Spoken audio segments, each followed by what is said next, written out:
supported, against the wish of my colleagues, the idea of privatizing electricity. My main argument then was that the beauty of capitalism and of private ownership is that in seeking to make profit, they will render a service.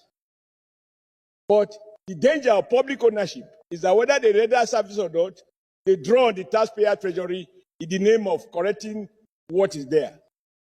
I could never have imagined, as it is today, that a private person will collect money for services he did not render. And the Nigerian people are helpless. Even we here as privileged class have had to buy the transformer that I use here in the heart of Abuja. And to install it, I have to persuade, negotiate, and even effect payment to Abuja distribution, whatever, to connect the transformer I have procured personally with my resources. And hereafter, this transformer becomes the property of the DISCO. And every month, I am asked to pay bill on brand A or whatever. Under your transformer. Like you said, sir, every state governors, or most, spend public funds, buy transformers for communities. And then you still have to contribute money. Many of us, very soon, when we go back to the electorate, they are going to tell us that for 1 year, for 2 years, they've had no light. What is the problem? No transformer. And then they ask you a senator to go and buy the transformer. You look for the money, you buy the transformer. And then they say, NEPA says you have to pay for them to connect the transformer to their grid. If cables are 40, you buy the cable for them to install it. Even right now, I have requests from several communities asking me to buy the transformer and to get them connected. And yet, sir, the key element in distribution is transformer and cables, among others.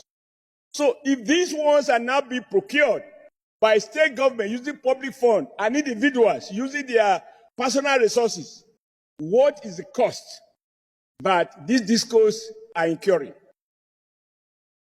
Now, worse, the money they claim to have paid, because the logic of privatization was to inject private capital into these services. In truth, they went to borrow from Nigerian depositor funds in various banks, thereby killing some of those banks who have now become the liability of AMCON, which itself is also a contradiction about the logic of free market. And what they have borrowed, Mr. President,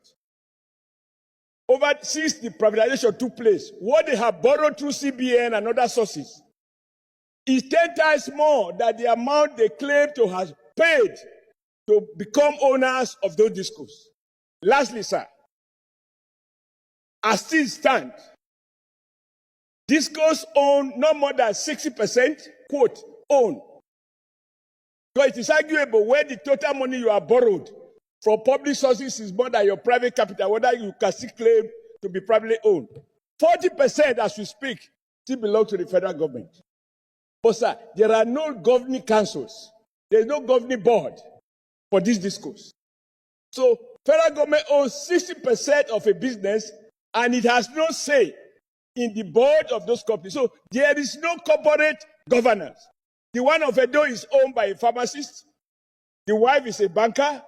The pharmacy becomes the chairman. The banker becomes the MD. They mismanage Edo economy, Delta economy, Ondo economy, Ekiti economy, and we are down right now in crisis. Even I, sir, that I don't live in Benin, my bill every month, I can't even afford it. So, Mr. President, I support the motion by my very good friend who lost an earlier motion, thanks to the vigilance of Mr. Senate President and your commitment to protect the poor. But this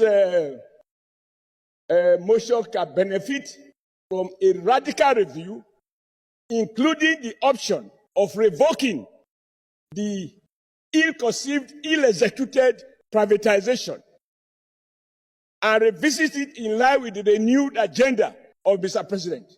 that no one shall pay for services to a private Nigerian who did not render that service. We are going to a petrol station to buy fuel without a pump. And the person selling the fuel tells us this is the amount of liter I have injected. You are not meant to verify it.